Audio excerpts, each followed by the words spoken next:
All right, what is up, y'all? Will here with Schedulefly, and this is the Restaurant Owners Uncorked podcast, brought to you by us here at Schedulefly. Super simple, web-based restaurant and employee scheduling software backed by legendary customer service. And when we say legendary, if you're watching this right now, you can see this. If you're listening, they're looking at a flip phone. This flip phone right here, which is what I operate with. The number is right on our website, schedulefly.com. You can find it easily. It's on like 3 pages. We take great care of our customers. It's important to us. It's extremely important to us. So simple software, legendary customer service, low price point. We've never raised our pricing in 18 years in business. And there are somewhere north of 200,000 restaurants right now in this country that are on pencil and paper or Excel or Google Sheets for scheduling. If it's working for you, cool. If you're having challenges, particularly with the staff these days that just want their schedule on an app on their phone and want to be able to click a button and offer up a shift, and somebody can click a button to pick it up and a manager can approve or all that stuff, all those phone calls, all the stuff that comes along without having a scheduling software, we can make life easier for you, help you project your labor better, and just have a more streamlined, efficient process, save time so you are focused on your team and your guests, not the schedule. 30-day free trial, schedulefly.com. Call me, happy to talk. My flip phone gets text, so you can do that too. Also, frankly, look, we have learned over the last couple of years that, there are a lot of restaurants. In fact, Keith and I will talk about this today a little bit. There are a lot of restaurants that are paying a whole lot of money for other scheduling software, and they're not using all these things that they were sold on, bells, whistles, integrations, all this kind of stuff.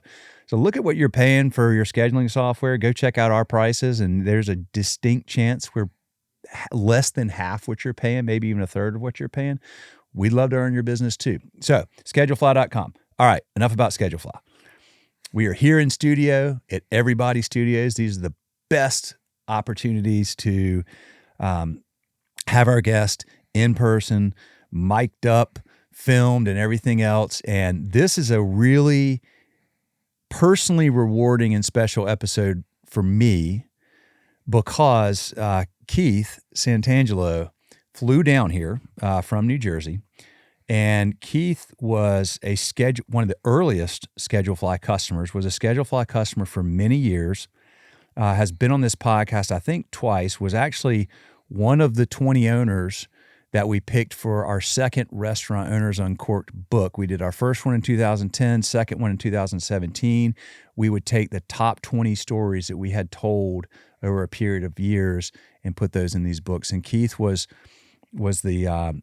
in the second book. We forgot to pull this up, but Keith had one of the greatest quotes I've ever heard about independent restaurants. And it was so heartfelt and so authentic and so real that literally was the back cover of that second book. We put nothing on there other than his quote. And to this day, it still always resonates with me what you said all those years ago. I mean, it's been almost 10 years since we did that. So, and Keith is now with an awesome company called AccessWave. So we're going to talk about a lot of things today, Keith. But first, thank you for being here. And we've had a great afternoon hanging out. You took the time to come all the way down here. So truly appreciate that. Well, thank you very, very much for the opportunity. And I'm very happy to come down and do it with you. And I mean, we go way back at this point. Yeah. We're getting to be the old heads, as they call us. But I think we adopted Schedulefly, and I can't even pretend to remember how we found each other. But I knew it was good when I found it, and I think I adopted it in 2008. So, yeah, Planet Hollywood. That's right, Planet Hollywood. One of our earlier customers. I know. We probably had like 100 customers then. Yeah. I'm so glad to be one of the early ones. And honestly, we have maintained, my career has been through a lot of iterations since then. Yours has stayed the same, thankfully, for the most part. But, we have always stayed in touch no matter what. And I really am so grateful for our friendship, and thanks for having me back. I appreciate it. Absolutely. Absolutely. Well, as you know, because I know you listen to this podcast, and we've told this story before, but it's been so long. So just talk about, you have a clear love and passion for hospitality, particularly the world of independence. What ignited it? When and where did this all get started? Yeah, I feel like before I jump into that, I feel like the Hair Club for Men commercial. I'm not just the president. I'm a member. I remember. So I'm not just a guest on this podcast. I'm an avid listener, and I really enjoy it. So thanks again. Yeah, and man. so clear passion is right. I was born into it. I'm from Baton Rouge, Louisiana. I was born into a family of small business owners. My grandfather was an Italian guy who got his first job delivering meat, and then figured out how to parlay that and some really wicked fishing skills into his first meat market that he owned. And then he set up my dad and my uncles and many others with their own little grocery stores, community grocery stores and meat markets and butchers. And I grew up working there. My first job was my dad taking me to the meat market. Yeah. And so obviously a significant love for small business owners and family-owned businesses and hospitality. I learned pretty quickly I wasn't a skilled butcher, but I did enjoy working in the front. Yeah. And I enjoyed working the register, and I enjoyed talking to everybody, and that's how it started. So, I mean, you really have it in your DNA. I think so. Yeah. I mean, so there's a food love there. I think the culture also helps, and you may remember this from talking about it before, but I'm lucky enough to be born in the great state of Louisiana and half Cajun and half Italian. So the cultures were food-based, family-based social events all the time, no matter what side of the family I was on. And I think that just sort of instilled that love for togetherness, coming around food and beverage and holidays, and those things just shaped me forever. And so that's where the love was born. I'm going to take us on a slight tangent here, but I'll tee this up for our listeners. So Keith and I have been hanging out for a few hours. By the way, Tyler Koch, if you're listening, we ate at Paiza today. Oh, yes. What did you think about that pizza?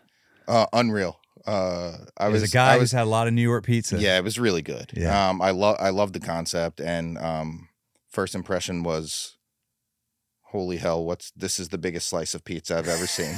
It's so big. That was awesome.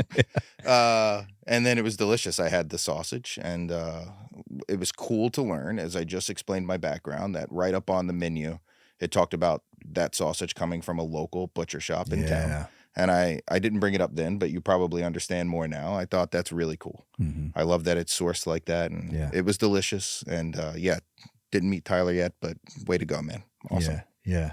Simple menu. Loved it. Great execution, fast service, big. Great staff, by the way. Great staff. Take a moment to give a shout out to those two young ladies that were there, because they have no idea who we are. Yeah. But they were genuinely warm and welcoming and cared. They came back to ask me, "Is it your first time here? And what'd you think of the pizza?" And they were awesome. So they're implementing. I told you, they're implementing Schedulefly, and I have my hat on, and she didn't say anything, which means that, Tyler just signed up yesterday, so she doesn't have a clue. That's right. Like normally, if I go into a restaurant that's a Schedulefly customer and they see my hat, they're like, "Oh, Schedulefly," and then so then you always are they being really nice because they know I'm, but they had no idea. No idea. And they were awesome. They were great. They were great. So you have to assume everyone that walks in there is getting the that same sort of warm welcome, and that was really cool. From Adam. Yep, that's right, and that's an important part of this. So we go there, and then we've been hanging out, and we've been talking about, the importance of independent restaurants and what they mean in our communities and the mom and pops, and then I think about that, and then I couch that with us sitting here talking about Seinfeld on the way over here. You told me you watch it all the time, so I want to hear, because I thought I watched it a lot because I rewatched the whole series every January to March, but you're even more dialed in, which I have huge respect for. So I don't know if dialed in is what you would call it, but yeah. So, but I was sitting here thinking, as I was thinking about that conversation and that show, and I think about what's their home away from home. It's the diner, right? Like they're That's there right. all the time. This independent Monk's diner, and they go there and they have coffee or they eat a sandwich and they just talk. Like these four people that two live in one, but they live in, but they're friends. But where do they go to congregate? All the time. They go to this local mom and pop diner right there in Manhattan. Yeah, and that's where so much of that show takes place, and so many of the conversations in that show. And it's not that that's why you watch, but I started thinking, as we think about and we talked a lot about the digital age we live in and the importance of being with people in person. And, those are the interactions that we crave and we seek. And, this is what independent restaurants and these unique places in our communities are so good at, like, offering to us, because we kind of feel like they're ours, right? Because they're Yeah. only in our, in our towns or our cities or whatever. And it's like where we want to go and have dialogue. But I have to, as a big Seinfeld fan, so reveal to me, you told me you were watching it often. So what's your Seinfeld story? Anyone who knows me well is cringing and making fun of me, and that's okay. But it's, as I said to you before, it's an embarrassing level of fandom. Any chance maybe Jerry Seinfeld's listening to your podcast, I'll say thank you, Jerry. No, I grew up in Louisiana, as I said, and my age just sort of coincides with being in middle school and high school when Seinfeld was on. Mm-hmm. And for a very weird reason, I started to watch it every night. I don't know how weird it is, but it came on every night at 11 Eastern, 10 Central, and 10 Central was my bedtime. So I'd have to go to bed at 10, and I would just flip the TV on in my room, and Seinfeld was on. And so I started to put that on every night at 10 p.m. when I laid down in middle school. And I'm old. I'm 43 now. I've still watched it almost every night when I lay in bed. Now I just own all 9 seasons. I started at season 1, episode 1. I put it on every night when I go to bed, and then I start over. Oh, and so it's awesome. embarrassing, but it's It's kind of not like embarrassing. It's like a lullaby. You know how people have bedtime dude, routines? I get it, man. Yeah, I put it on and that. it goes right out. I totally get that. My 16-year-old son, it really likes Modern Family. Oh, me too. But he watches it. A lot of it's just to have. It's almost like a comfort show. Like he doesn't like. It's just on. Like he just, and you just it's material that you're gonna like. You never get tired of it. Yeah, you can't put on something that you've never seen because you get intrigued and then you don't go to sleep. And I'm like, boy, I need to go to sleep, right? We all. Yeah, if you start dozing off, you're not worried because you know the lines. And that's awesome. I can tell you exactly where we left off the next day. But it's funny that you said that because my 14-year-old Mason also started watching Modern Family and asked me to watch it with him. And I had not watched it on its first runs. Yeah. And in fairness, it's been a busy 20-something years. I have 4 kids. I got married almost 20 years ago. So I didn't watch a lot of shows on first run. But Mason is 14 now, and he started asking me to watch this show. And we watched a good bit of it. It was a great show. Yeah. So I support that message. Yes. I love that show. Absolutely. So you were at Planet Hollywood for a while, and then when you were in the book, you were at Bourbon Street Bar and Grill. That's right. Yeah, featured. It was a restaurant owners podcast. I was lucky enough to own Bourbon Street Bar and Grill again, which is something that was very near and dear to my heart. I mentioned. Well, I guess we need to give people some background. Bourbon Street was in New York City. Yeah. I moved to New York City in 2001. Where all my Seinfeld dreams came true. It wasn't just a show anymore. Now I understood the jokes. And no, I came to New York on a high school trip. I was in music theater. I'm not going to go too far back. I'll bore everyone. But I was a football player. My best friend's, one of the teammates on my football team, his mom was the music theater teacher at school. So one day hanging out at his house, messing around, singing and joking around, she says, I need you to come to music theater class. So I'll fast forward that story. I got very close to her. I fell in love with music theater and performing arts as well as the sports that I was doing, and came to New York on a school trip, completely fell in love and immediately started figuring out how I could get to New York and pursue the rest of my life and career. So I came to New York City in 2001, and with the exception of a short stint of going back home to take care of my dad from when he got sick a long time ago, I've been here for 24 years now in the Northeast, let's say. So I live in New Jersey now with my family, but I spent the next 20 plus years in the restaurant and hospitality business in New York City, and was lucky enough to own 2 of my own restaurants in Hell's Kitchen with partners. But Bourbon Street was my baby and my labor of love, and it was a great 10 years. And the first time I was on the podcast, Bourbon Street Bar and Grill, was what you had me on for. I was the owner of Bourbon Street Bar and Grill, and then I also opened Brazen Tavern a little bit later, which is still there on 44th and 9th, and a great place. but sold both of them in 2018 back to my partners just because we were going different directions. But I'll leave it there for now. I don't want to go too long, but that's when we first talked. And I had brought Schedulefly from Planet Hollywood to Bourbon Street. And then, of course, our relationship continued for a long time. I had it the whole time I was at Bourbon Street. So is Bourbon Street still there, or do they? So my partners are awesome. Pete and Frank, they're still there, running a lot of restaurants in Manhattan, but they're Irish, and so and that's not a bad thing. But what I mean is, the New Orleans thing was totally my baby. So when I sold it back to them, in fairness, they said, "Hey, we don't know a whole lot about being Cajun or being from New Orleans. We're probably going to change it." And I said, "It breaks my heart, but I get it. And I'd rather it not be. If you don't know what you're doing in that space, if you're not authentically from there, it's a very hard cuisine and culture to pull off." So I understood. And it's not there anymore. Brazen Tavern is still intact. That was one that we sold. That the new we sold that completely, and the new owners have kept that, and it's still there. So I'm happy to see it there. After all these years. You sold your piece to your partners at Bourbon Street, and then we sold Brazen Tavern. And y'all are all the same partners. You sold completely. Yeah. Okay. I did that in 2018. Why did y'all sell that one? That was my first attempt at completely moving out of New York City. So it was a hard decision for me, but at the time, my family and I had settled down in New Jersey, around the Jersey Shore. And the commute was a lot, and I was away a lot. So it was hard because they were labors of love and I loved them. But it was my first attempt to say to my family, "Hey, I'll stop commuting." Now, little did I know I would get an opportunity a few years later that would bring me back, but that was my first attempt. And who knows what would have happened, but when I look back, it was somewhat serendipitous for me because I did not know COVID was looming, but it was. And so, maybe just a little bit of luck, if that's what you want to call it, that I happened to decide to sell at that point, and COVID was only a year and a half away. So when you sell a restaurant like that, how do you decide? So you've got partners, y'all all agree. Mm-hmm. Like we'll take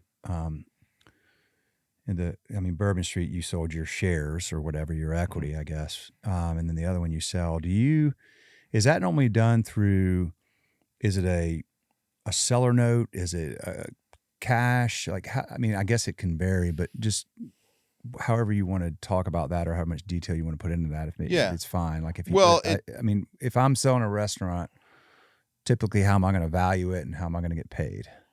Yeah, there's some typical answers, and there's some way it typically works. I don't know if these two cases will be good use cases because these are a little unique. On the one hand, I sold it back to my partner, so that was fairly straightforward. Right. Because, I had what I had bought into it for and what we thought it was worth, and that was fairly straightforward. They just took that back and gave me what I thought, was fair, and that was very easy. I think most of them don't work like that, right? Right. In the Brazen Tavern aspect, it was also a concept that was outside of their core concepts, mostly Irish pubs. And so when I sold Bourbon Street, I think they just felt like it was also a good idea to totally sell that. They wanted to focus on what they do, I think. And that was a little bit different, a little bit more along those lines of, hey, here's what's left on the lease. Here's what we're currently making. Here's what we sank into it. Here's the price tag that we're hoping for. Both of those aren't, I think, perfect use cases because in both cases we were selling them to people we knew. Okay. And so it was a very easy sort of transaction, right? Yeah. Even Brazen was friends of ours that, hey, do you want to take the space? We want to focus on this. So I don't think those are great use cases, but in a more typical situation, you're going to value the restaurant based on what is usually 3 to 5x of EBITDA. And then sort of, again, is it owned? Is there a lease? How much time is left on that lease? And then sort of just come to an agreement on a number. There's a lot of other factors. I'll never pretend it doesn't get messy. Like in New Jersey, you have the liquor license factor as well.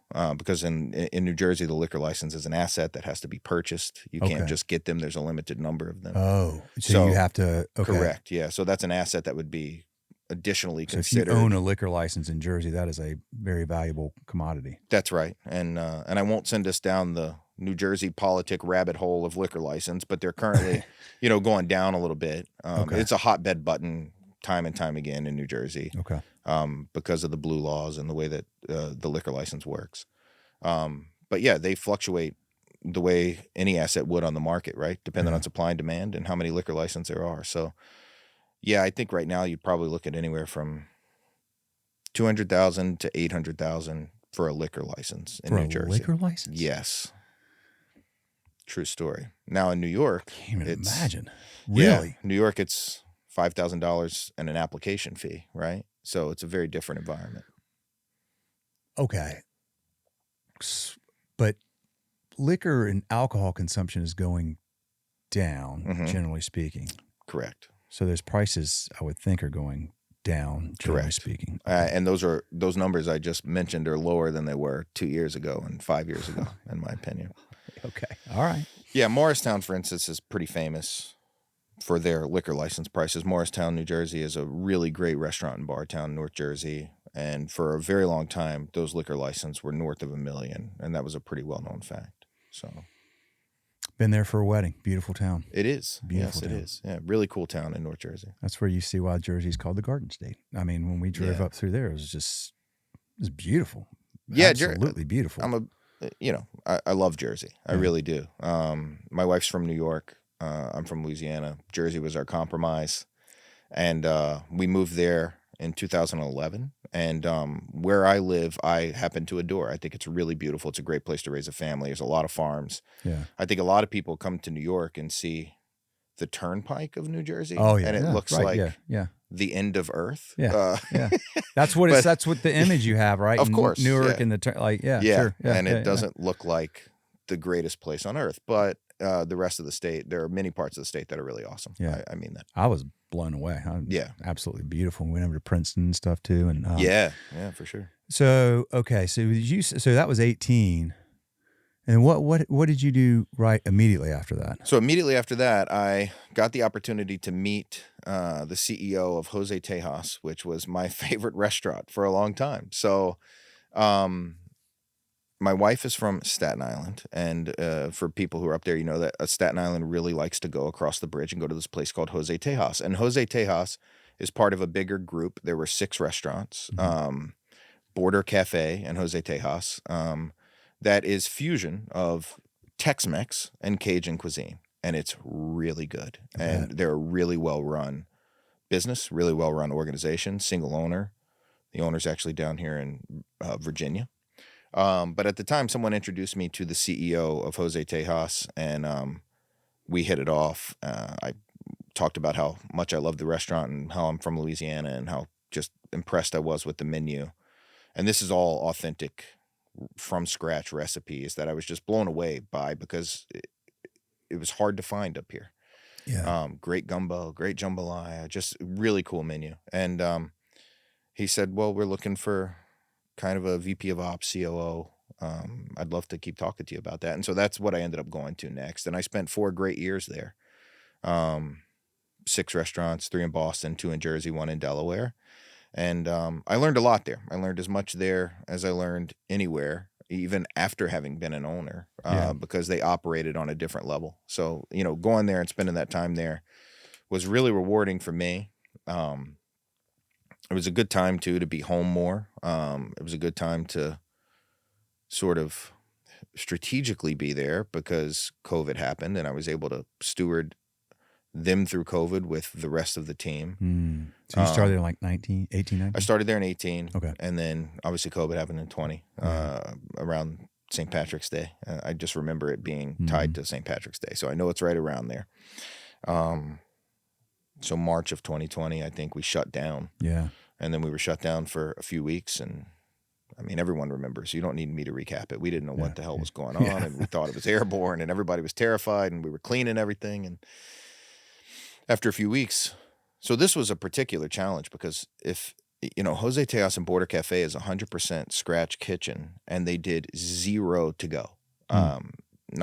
They didn't have a great to go program. They did no to go. The only to go that existed was if you had leftovers, we would box them up for you. And so when COVID happened, I mean, we started from scratch, from 0, going, okay, well, a couple weeks went by and let's sit at a table and figure out how we move forward. And without boring everyone with the details, we pulled it together. We started to do home meals and pick up and all these different things. And Happy to say very successfully coasted through that and ended up getting tents. I don't know if, how everyone else was, but in Jersey and Delaware and Boston, we could get tents and put them outside and have diners back. But yeah, actually we're able to really successfully get through that. And it was a challenging time, but there's always, if you look back, there's a little bit of a silver lining. I actually remember the time with the team very fondly, people sitting around figuring out how to get through this together. There's, it was obviously a dark time in general, but I do have some valued memories from that time of trying to figure out how to navigate that with the team and the owner and the CEO. So, well, it goes to the creativity and resiliency that, restaurant people throughout time have constantly risen to the occasion when things like this happen and figure these things out. Yeah. I mean, economic 2008, 2009, and there's just it's one thing after another. There's always something going on. That, I mean, right now it's consumer spending's getting a little challenging, and meanwhile costs are going up everywhere. But the industry, as we've talked about on this podcast, people help each other, and it's a rising tide lifts all boats mentality, and it's a very creative and iterative and thoughtful industry where people just go, well, okay, we have this, like let's get around a table and figure it out. And we're living in an interesting time of resilience, right? Because I think people now, whenever there's headwinds, I for the restaurant industry or for any business, and I look up and go, well, we made it through COVID, so right. We can make it through anything. Let's get together and figure it out. So I think it was a dark time, but it really did build resilience. I mean, I think about it now. I mean, when other challenges come up now, I think, well, yeah, they're challenges, they're headwinds. Things obviously are difficult. In the restaurant industry is tiny margins, and you just pointed out there's some economic factors that aren't boding too well. But again, I think, hey, we'll make it because we made it through COVID, so we can make it through anything. Yeah. So, yeah. So you were there 18 to 22. 18 to 22. Yeah. And you went to Serafina. And that's right. And so the previously alluded to opportunity that would bring me back to New York City, even though I thought I was not going to go back to New York City, was the incredible opportunity to go be COO for Serafina Restaurant Group, which is just a legendary restaurant group. I work directly for the owners and founders, Fabio and Vittorio. But I got that opportunity, and it was just too good to pass up. I adore Serafina. They've been there since 1995 on the Upper East Side. They were up to 22 locations when I took over under their corporate umbrella, and then they had another 20-plus licensees around the globe. Oh, wow. That we had licensed out. So, yeah, 22 locations, 800 employees, over 100 million annual revenue.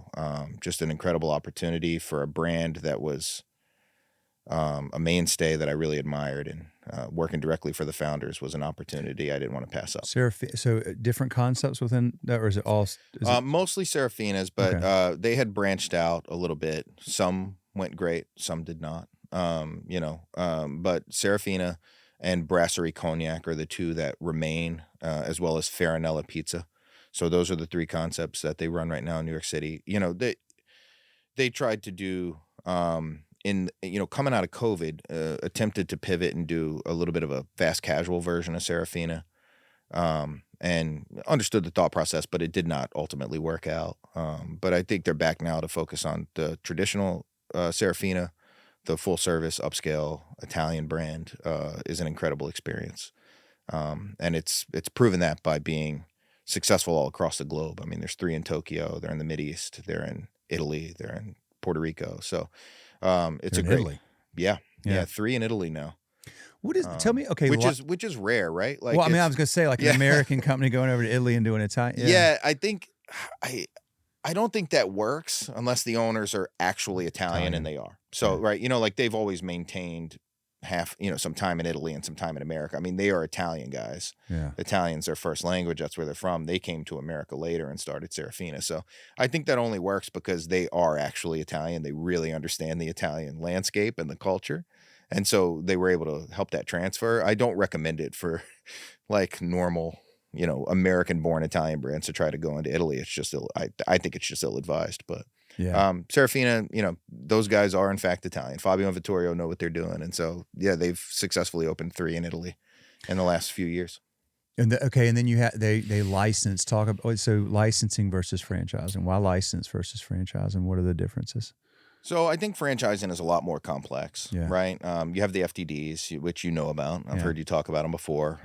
Franchise disclosure documents and various laws, state to state, and all the regulations that come along with that are pretty cumbersome. Yeah. And if that's not the way you want to grow, it could be difficult. There's also, you have to carefully navigate because it can be, if you are licensing somewhere where you should be franchising. In other words, if you're running it like a franchise but trying to structure it like a license, you can find yourself in some legal hot water. So you have to make sure you're following the rules of licensing, and internationally licensing is usually a popular option because it's very hard to control the sort of things in a franchise group unless you're bigger. Obviously, some of these very big companies can do it. But when you start talking about controlling supply chain and many of the things that franchisors want to control internationally, it can get very difficult. So licensing is an option that was much more sensible for us at Serafina internationally.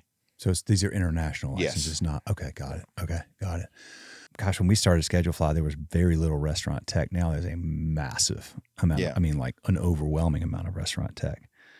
And there are a lot of restaurant tech tools that, and I think you put this really well. When a salesperson sits down and demos it and shows you what it can do, it looks pretty awesome. Yeah. It's a very compelling pitch. That's right. It's like, yeah, we need that. Yeah. But there's a gap. And Amanda talked to, I don't remember if Amanda from Vicious Biscuit if we talked about it on the episode. I think we did. And then we talked about it at dinner, but there's this gap between what restaurant tech can do, what it's possible of, how it's sold, and then how it actually winds up being used. That's right. And that's a significant and frequent challenge. Yes. Which is we're paying, in this case, we talked about one of our, like you're paying a lot of money for a lot of features. Yeah. And integrations. And abilities. Yeah.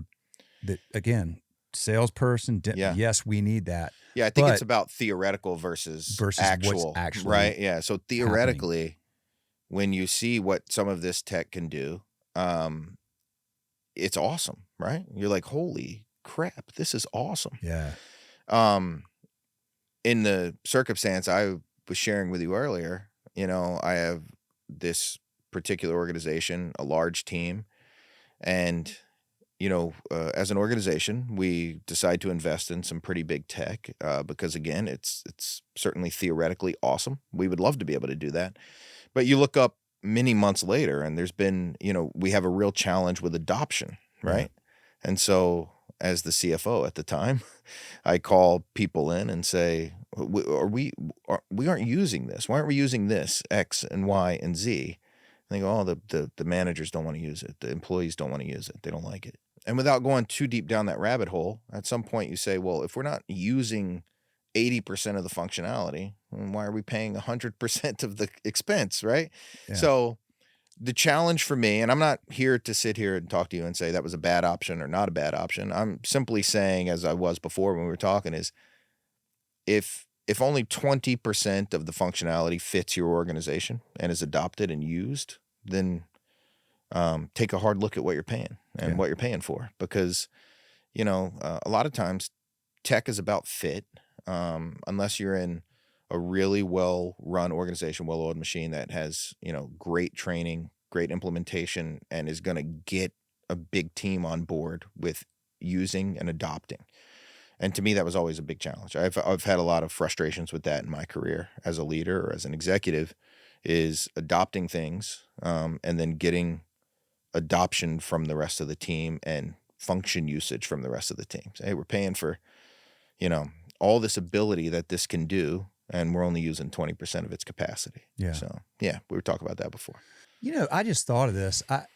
It's interesting because I don't want to say who yet, but we got this, we got this big deal with this.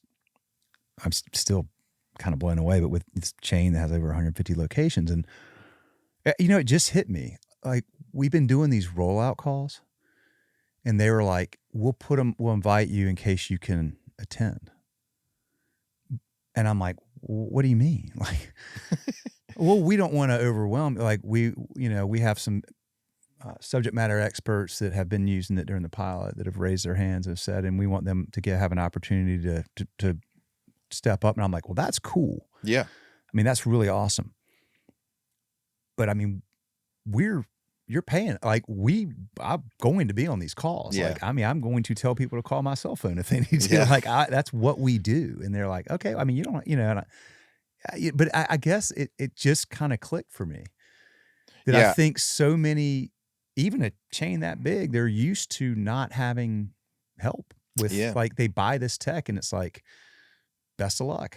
Well, first of all, it sounds like they're doing it the right way, right? Because you need to take ownership of it inside your organization and make sure you have people that know how to use it, know how to implement, know how to train, take ownership.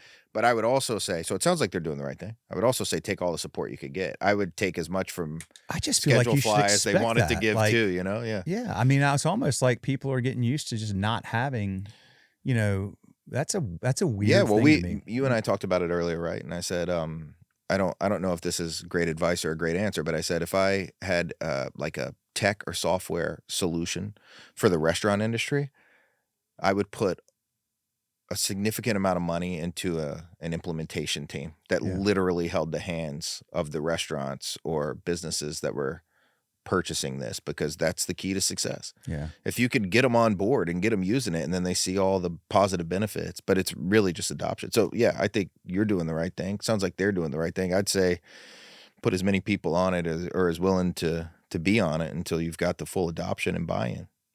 Well, it's funny because I was telling you about Mike earlier, and he's like really taking the reins internally for us, and like with getting this done. He used to have a payroll business. He's like, Will, this is like implementation, like this is where we crush it. Like, we got to just nail it. And I have to say, he's done an incredible job with this, because we never rolled this out to this. But I do think it's you do, without naming names, but you do hear of companies that have these solutions that are shiny and flashy and all this kind of stuff, and then people get sold on it and they invest into it, and then they're having to hire somebody else to even, or pay a consultant just to get it put in. And I don't know, man. It's a weird thing to me, because I feel like I look at restaurants as this group of people that are inherently just a giving group. That's what hospitality is. It's like, it's like how many posted the Hall's Chop House episode, we talked about service over self a lot. And so I've always found it's why we focus so much on service. Like, I feel like if you're serving the restaurant industry, I feel like you're obligated, you kind of owe it to the people in this industry to give them the same service that they give to you and to all their customers. But it's a weird thing that there's a lot of people don't. There's a gap there a lot of times, right? And people who we talked about my entry into the industry, I was sort of born into it, and I think a lot of people who are in this industry, it's service mindedness sort of takes over for everything that you do. Yeah. And I think Will Guidera is a good example. I don't know if you know Will Guidera, but Unreasonable, hospitality, and he's doing a great job of taking that hospitality mentality to many different kinds of companies, right? But I do think that's often missing, and frankly, it's what has inspired me and driven me a lot with AccessWave, with what I do now, to be honest with you, is to sort of bring that mentality to a different sort of solution and sector. So, serving the hospitality industry from the outside, or restaurants, with that same sense of service mindedness and unparalleled hospitality is something that I think is a winning formula for any company that's selling into the industry, right? You got us where I was going with all that, which is access. It's almost like we're in tune. We are, dude. We are. And by the way, just as an aside, Will, would love to have you on this podcast if you're listening, man. I do know, I have communicated with him, but that guy's been, my buddy, I love this story. He calls me up about a month ago, and he works at a bank. His wife works for a doctor, and he says, Brawley, have you ever read the book Unreasonable Hospitality? And I'm like, dude, it's like the staple of our, yeah, man. I'm like, why? He goes, well, Katie's reading it. My wife, his wife's Katie, she's reading it, and all the stuff she's been telling me that he's talking about seems like the stuff that like you always talk about, you know, that you're trying to do or whatever. And I was like, wait, Katie's reading it? Why is she reading it? Oh, their whole office is reading it. Yeah. Oh, a doctor's office? Oh, yeah.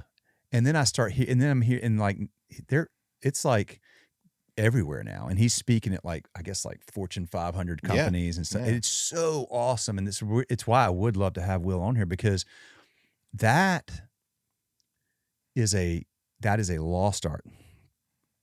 That mentality is not ubiquitous in our culture anymore. It used to be. But like the things, I mean, I'm a little older than you, but like we're fairly close in, you know, our generation grew up with like just basic stuff, looking people in the eye, shaking hands, being present, being intentional, you know, caring about the person that you're like genuinely caring and just having that service minded of like making, like the young ladies did at Pisa today. Yeah. We're just like, you feel welcome. Yeah. Like you feel like they're actually happy that we're here, and they may be having a bad day, but they're making us feel really good.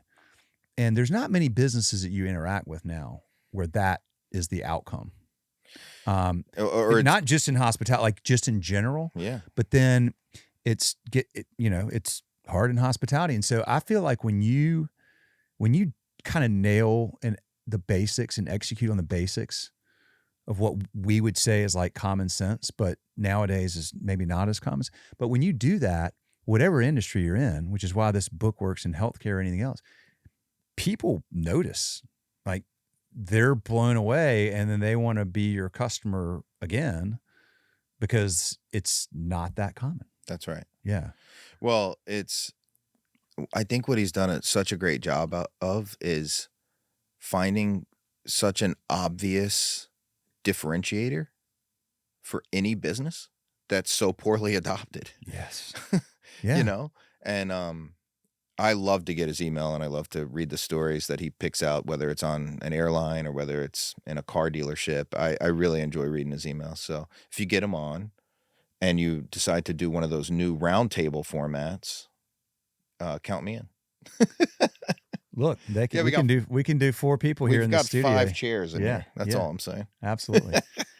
Hey man, like this would be part of that. I agree. Yeah, very well, cool. You know, I mean, Setting the Table was sort of like the book that with, you know, his mentor, Danny Meyer, and just still phenomenal. And that was the book that everybody would always talk about 10, 15 years ago, you know, that book. I mean, it's been mentioned on this podcast a lot of times, and now I hear Unreasonable Hospitality so much, and it's well earned, but it's I think he held the first conference this year too. I think he had his first Unreasonable Hospitality conference this year. I did see something about that. Yeah. Good for him. And I will tell you this. So interestingly enough, I told you my buddy Robbie that owns the studio, you know, he's not here today. Robbie and Everybody Studios here is the studio that produces Steve Palmer's. You know Steve Palmer? I don't think I do. Steve owns Indigo Road Hospitality out of Charleston. Freaking phenomenal restaurants. They're all over the Southeast now. Restaurants and boutique hotels. We spent a lot of time talking about Charleston today. Steve Palmer is the man. And but Steve Palmer talks about how the restaurant industry saved his life twice. He wrote a book called Saying Grace. Say Grace, Saying Grace. Great book. He was from a tough childhood, and the only place he could get a job was a restaurant. And that was where he got his foundation for working and learning work ethic and working hard and all this kind of stuff. And then, you know, he wound up at one point, it was, I believe it was Atlanta, where he was basically like homeless and strung out on drugs. And he cleaned himself up and got sober. And, you know, the only industry that would take him was the restaurant industry. So he's like, 2 times in my life, it really saved me from bad circumstances. And so, and then he wound up starting a group called Ben's Friends, which is a support group for people in the restaurant industry that are dealing with substance abuse issues. He and Scott Crawford, who's up in Raleigh, and a couple other chefs were in Florence, Florence, South Carolina, great town. Yeah. They were opening one of Steve's restaurants years ago, probably 10 years ago at this point, maybe even a little longer. But it was 4 sober chefs, and they were all down there working together to get this place going. But they didn't know that one of the guys had relapsed. And he felt so much guilt and shame that he had relapsed, and he's here with these guys who are all sober, and he didn't want them to know, and he felt bad about it, and he was back on the bottle or whatever it was. He took his own life in a hotel room one day while they were doing that. And Steve and this partner of his, Mickey, down there in Charleston, that they were friends and chefs, and they're like, this has got to stop. There's just too many people that we know that have substance abuse issues, and some of them that's led to them committing suicide. This has got to stop. What can we do? So they started Ben's Friends, and I huge shout out for Ben's Friends. There are chapters popping up all over the country. It's grown. It's a great place because there has been that stigma with the industry, and there are a lot of people. For so long, it was like so work hard, play hard that you had a lot of that. Maybe it's moving in the right direction, but that was a big thing. Well, I think that's a really, for lack of a better word, awesome idea. And I'm so happy to hear about that and see it take off, because I'll say this, and this is where my brain went, is the industry has that stigma. We've all, been there. We all read Kitchen Confidential, I think, and we understand. But I'll also say this, and what's really poignant about Ben's Friends is it's also an industry that's full of the best people. And you hear that over and over again. And people say, like, what's the best part of working here or working there? Or what's the best part of what you did? It's the people always. So it's an industry that does work hard, sometimes does play hard, but full of people that genuinely care about each other and from all walks of life, right? That's a cool thing about restaurants. Is freaking incredible thing about restaurants. It's just talk about a picture of diversity in business, at least in the restaurants I've always been a part of. And all those people connect and bond and come together and work hard with a common goal of sharing, serving these guests and creating experiences. And that, so it's very fitting in my opinion and very cool to hear about. I know that some of my buddies they'll laugh at me and they'll say I'm being corny and cheesy right here, but I'll say it. I really believe this. I truly believe this. There is no industry. It's like the true center of the American dream when you think about being able to start a business in this country and bring people together. If we're a melting pot from literally every walk of life, like there's no industry where there's that much diversity as a restaurant industry. Age, race, ethnicity, like whatever your background, economic background. Oh, you've been in prison 3 times, but you're clean now and you're willing to work hard. Cool, let's go. Yeah. Like what other industry does that? I mean, it's why Steve wrote that book. It saved his life twice. Like what other industry? Nobody would have him, right? Yeah. Oh, sorry, you've been homeless and strung out. I'm sorry, like you're not the right fit. Restaurant, you willing to work hard? You're going to be a good teammate? You're going to take care of our guests? We'll give you a shot. Yeah. Right? That's what I truly believe that. I think it's incredible. I think everybody should have to work in a restaurant. Like, I'm not big for like government oversight and intervention, and I'm glad we don't have to have military service. But it's like if we had to have restaurant, like 1 year in a restaurant would do a lot of good for a lot of people because it helps you get off your ego. It helps you learn to serve people. It helps you learn to do all these different things at once in a fast-paced environment and operate without a lot of stress and keep your cool and, leave your challenges aside and take care and try to make somebody smile who looks like they're having a bad day and deal with this person who's 25 years older than me and this person who's, is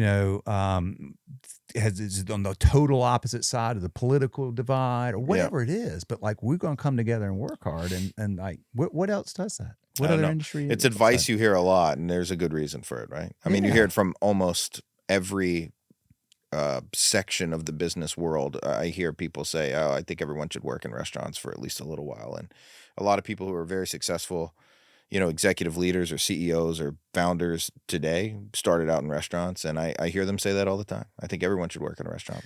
So we're going to weave back to what I was going to say about that podcast that Steve does, and I highly recommend his podcast, Say Grace. And then we're going to get to weave it all the way back to AccessWave. So I was saying that Robbie and Everybody Studios produce Steve's podcast. They travel down to Charleston and they film it. There's I don't know if it's in one of the restaurants or whatever, but Robbie told me just like a couple weeks ago that Steve had just had Will Gadara on his podcast. And I said, what's he really like? Because, sometimes you these people that like, what are they really like? He's like, dude, he's the nicest, most genuine, present, authentic person. Like, he's exactly what you would hope he is. I think he has to be. I think you could tell. If you've ever watched him, listen to him speak, or read his book, it'd be the greatest con of all time. It would, but you just never know. I assumed that was the case. Yeah. I was just like, what's he really like? And he's like, dude, it's phenomenal. So it's awesome to have it validated, right? It's awesome to have it validated. Yeah. So, and that was I was leading to is that I wanted to talk to you about how you've brought all of your years of hospitality and service and that mentality to AccessWave and talk about your transition to AccessWave and what is AccessWave. And, that's what really kind of got us like really reconnected, fairly recently. Yeah, for sure. So a quick flash forward, we left off at Serafina, and that was, I'm so grateful for that opportunity. It was a wonderful 3 years of being COO/CFO there. And again, working with Fabio and Vittorio, who I really enjoyed, admired, really adored my time with. But it came 3 years later where I decided it was time for me to resign because I decided I wanted to go open restaurants again. I had a break and I just missed it, frankly. And I said, well, plus you were talking about not going back to New York. Now you were going to Upper East Side. I was going all over the place. So it's combined with, this is my second attempt to exit the city. Right, I got you. Okay. So combined with, hey, wonderful 3 years. I definitely want to go do this again. I think, I had the itch, obviously in my blood, very passionate about it. And also I'd like to go do it down where I'm raising my family in the Jersey Shore region. And so I was just kind of passionate about really reconnecting to a community and where I was. So that was the plan. And, in the process of that, I met, AccessWave's founder, Bill Williams. And we became good friends. We met at an event. We just became friends. We started talking about business. We fished together. We both like fishing. And in the process of becoming friends, he said, hey, I'd like to be, sort of your finance partner in this, if you're willing to have me, and let's go do this together. And, I said, absolutely. So we started talking, we started looking at restaurants, and, in that time, AccessWave, which was essentially just an unbelievable community, member community of owners, founders, executives from all different verticals. AccessWave switched to providing commercial insurance and employee benefits and personal insurance for a lot of their members. And that's how they started to sort of build their business and monetize, amongst other things. And it just really took off. And we were sort of pretty far along on a couple of restaurant spaces when Bill came to me and said, hey, I know this is crazy, but what do you think about putting a pin in the restaurants and coming to be the CFO of AccessWave and building this with me full time as part of the team? And well, we had to talk about that because I said, that sounds awesome, but restaurants is really in my blood. It's what I care about. This is what I'm passionate about. Do you see a way that I continue to work with that? And he said, yeah, what I would like you to do is come and build a solution in that vertical, however you think is best. And that really intrigued me because I know as an operator, as a CFO, commercial insurance, employee benefits was always a pain point for me, and dealing with brokers was a pain point for me. So I saw this incredible opportunity to go build an engaged community specifically for restaurants and solve for commercial insurance and employee benefits in a way that no one else was doing in the industry, by someone who was an operator who sat in their seat for 20 plus years, and could add a lot of value and differentiation that wasn't currently out there in the market as far as insurance goes. So it's been a great journey. I haven't regretted that for one day. You and I reconnected around it. It's gone way better than I thought it would. Not that I didn't think it would succeed. It's just gone way quicker than I thought it would. Yeah. As far as, onboarding new clients, solving for them, partnering with them, and helping them succeed. And that's really where we differentiate. Is this is not just AccessWave is not just an insurance broker. We want to be a genuine partner, especially in the restaurant space, which is the vertical that I lead. We want to be a genuine partner to independent business owners, small businesses, to help them solve, but also to help them grow their business and to help them relieve pain points, friction points in their business. So however we can help, we're a genuine partner. We want to see them succeed. And it's been a blast. And I can't believe some of the people we've already started working with and signed up. It's been sort of too good to believe for me. It's been a treat. But I'm just along for the ride now. I mean, it's been really fun. So AccessWave, commercial insurance, employee benefits for restaurants. Mm-hmm. And personal insurance too. But to be honest, we do that mostly for founders. When we have their commercial insurance, a lot of times it's just most convenient and cost effective. Personal being what, like life insurance? Home. Not so. We could do life, but mostly it's home, auto. Life certainly can be an aspect of that, but that's usually something we would do for founders and owners whose businesses that we're working with, in order to make it cost effective, convenient. Yeah. Okay. So, but you have a unique. Tell me what's different. I know, but tell me so there are lots of insurance brokers out there. There's probably some that have restaurant focuses. I don't know. I mean, but tell me. Yeah, well, I do think that's a differentiator. I think if you work with the with any of the monster insurance brokerages that exist out there, they'll probably have a person or a department that they say is dedicated to restaurants. But at AccessWave, we legitimately focus on only that inside of my vertical. And so that's a differentiator. I don't think you're going to work with a lot of other people who were operators, who were owners and small business owners. So, we're solving for that from a standpoint of people who have been in that seat. So we work very specifically to create solutions with our carrier partners, wholesaler partners, to create programs specifically for restaurants. And in that way, we hope to be able to beat price, and we hope to be able to get you the best coverage and things like that. And the main differentiator, though, is that you're getting a genuine partner and a genuine relationship. We talked about in person and, picking up the phone. Everyone in the restaurant has my cell phone number, every one of our clients. And I just want to be, like I said, a genuine partner in their success. And we also, have the ability to use this common network. We talk a lot about rising tides, raising all ships, right? Right. And I want to take this community and use it to everyone's benefit.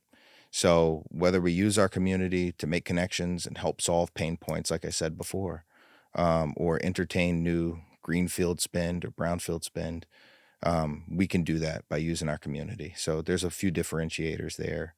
And I think out of respect for everyone listening, I won't go into details on insurance because they'll put them to sleep. No. I got you. Okay. I will look, I'm not I just recently found I didn't know what ICP meant. That's why I said it. I was like, ideal customer pro. What is greenfield spend and brownfield spend? What does that mean? So greenfield spend would be a new spend for your budget, right? Okay. Like, let's say you've decided, hey, we hadn't spent on a loyalty program before, but we're at 5 units now and we need to consider loyalty programs. Okay.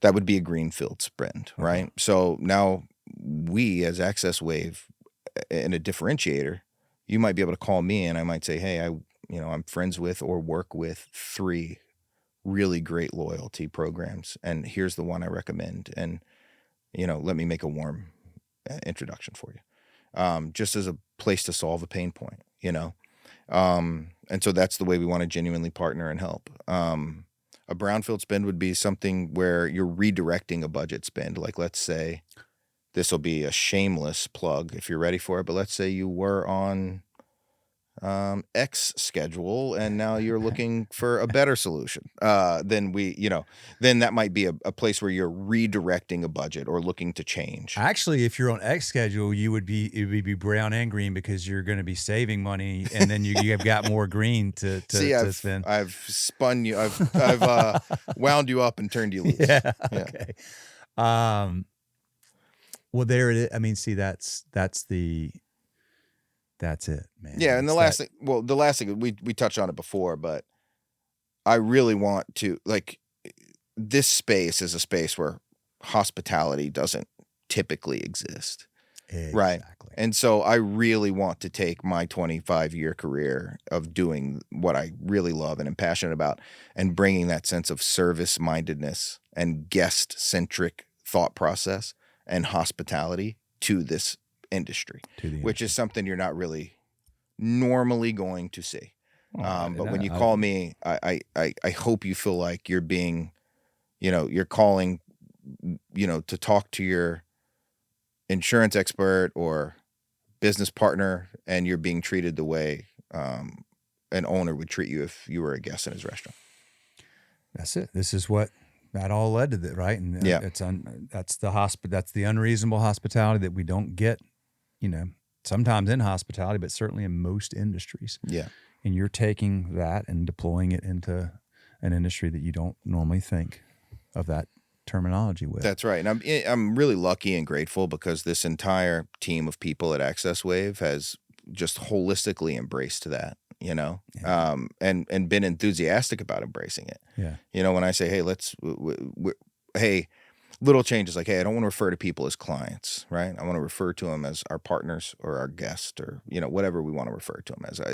Clients is something I want to leave in the past, right? Yeah. And it happens, it slips, it's what it is in the industry, but it's just like little mentality shifts like that. They've just fully embraced, and I'm grateful for the team. We have a team of people on the insurance side whose family owns 3 restaurants in New Jersey. One of my teammates, another teammate whose family owns one of the largest private country clubs and golf clubs in New Jersey. So really lucky to get a team of people who are hospitality minded. You know what I mean? Yeah. There's so many people some that we talked about earlier, and others I'm thinking of that I want to connect you with, because over all these years of doing both Schedulefly and this podcast, we've gotten to meet so many people that provide other services that solve for other pain points in this industry that we trust. We readily recommend to our customers, because there are, I think of, when you look at, it's been a while since I've seen one of these, so it's probably harder to read now, but they have this hub and spoke diagram of restaurant tech. Oh, yes. So there's every spoke, from whether it's some employee management to food costs to POS to whatever, and within each of those little sections on the wheel, there's the logos are so tiny now you can't see them because there's so many providers, right, for any problem that you have to solve or any pain point. I always thought, how do you do that as a restaurant owner? Okay, so I have to solve for this problem. I don't know, payroll, whatever.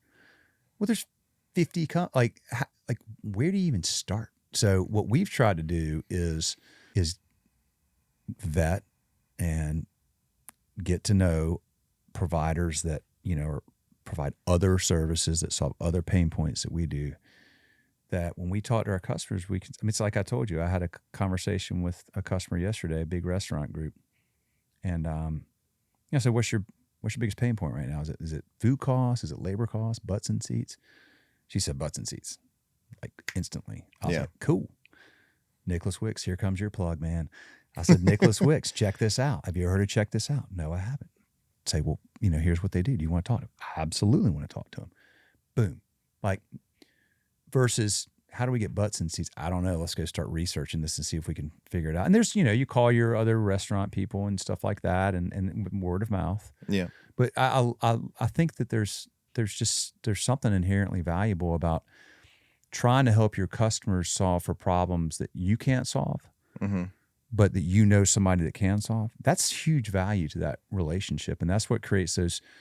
It's not that you're doing it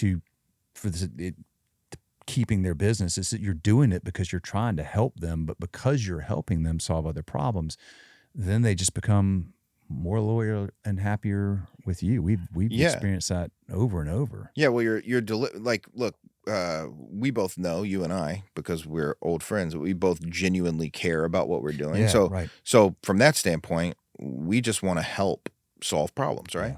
There's the duplicitous added benefit of you're strengthening the business of one of your customers or partners. Yeah. Which is obviously good for everybody, It's good right? for everybody, But for sure. you're sort of spot on. You've hit the nail on the head of what we and you, I know we share this value, what we hope community does. That's what I hope the added value of AccessWave is you asked, how do you solve for that? Well, I could tell you how I used to solve for that. And it was going to the internet, which good luck. And then going to like FS Tech, which is a great conference, but my God. Right. If you've like walked again, thulh there lately. Yeah. Okay. Here's sure, 100 options. Which one do you like? Talk to 20 people that solve the same problem. How do I know which one is? And so where I ended up, and we talked about this briefly earlier, is I would always go to people that I admired and that I trusted and ask them first. It was always my first thing. Hey, what do you do for this? What have you seen that you like for this? How do you currently solve this? And having a great community like AccessWave, like Schedulefly, allows us to do that like in a really expedited way at scale, and then give that benefit back to our customers and partners. So, yeah. You have 4 kids. That's right. Yeah. Talk a little bit about, and I suspect this might have had something to do with when you sold, but talk about the balance, if there is any, of running restaurants and having a family and being able to be present for both. Well, I could start with 2 things that are easy. I wish I were present for a lot more. And you realize that quickly as they get older. You and I have kids that are around the same ages. Yeah. So we both realize how quickly that time goes. Yeah. And every single new dad or younger guy that I talk to, I just beat the hell out of that point home. I'm like, hey man, it goes way faster than you think it's going to go. Like that. So it's kind of a paradox. I know you can't feel it right now, but just try to slow down and sort of enjoy all of the crazy moments. So it goes really fast, but I wish I was there more. I wasn't there as much as I would like to be. I'm still not, right? But we also have to provide and have to, be a leader for our families. But I will start off by saying this. I do have 4 kids. Thank you for mentioning that. You know me well, so you know that this is the reason for everything that I do. So Madison, Michael, Mason, and McKenna are my 4 kids. And I would not be able to do it at all if it weren't for my incredible wife, Dina. So I'm going to give her a shout out here. Shameless plug. Maybe I get some brownie points there at home. You go, but, man. But in truth, Dina and I met in the restaurant industry. We met at Planet Hollywood. So another hidden benefit of restaurants, certainly responsible for a lot of marriages in the United States and abroad. No, but Dina and I met at work, and I've been incredibly lucky that Dee has been able to stay home a good bit and be a stay-at-home mom and raise 4 kids, and all the times that I go out and do all this work. And frankly, at other times in my career, sometimes 60, 70, 80-hour weeks, at different points in your career, you do what you got to do, and you're trying to get ahead. So, it's a little bit better now. But in fairness, we're also building AccessWave and very dedicated to that business. But hey, it's important, right? I'm lucky to work at AccessWave. We're all, myself, Bill, Anthony, even Andrew, we're all family men. So, we all have some shared values around. We work really hard, but if you need to be there for your family, you go home and be there for your family. Don't miss anything important, and be there for the ball games and the dances and the things you don't get another chance to do. So, I'd say try really hard to work in an environment like that. And it's okay to work hard, but try not to miss too much because it goes really fast. They say long days, short years, right? It's really true. So true. It's really true. You're like, I don't know what you're talking about, man. This is a lot. And then you just go, yeah, wait a minute. Now they're now I'm dropping them off at college. You don't even like it just like that. Goes really fast. Suddenly they're 14, 15. They really barely see them because they want to be with their friends. And Yeah. it happens fast, you It know? does. My son just got his license and his car. And yeah. He's the last one, man. But I have to say, I don't want to give the wrong impression. I've got great kids and they're awesome. And I'm really grateful for them. And I mean that. And for Dina. So I'm lucky.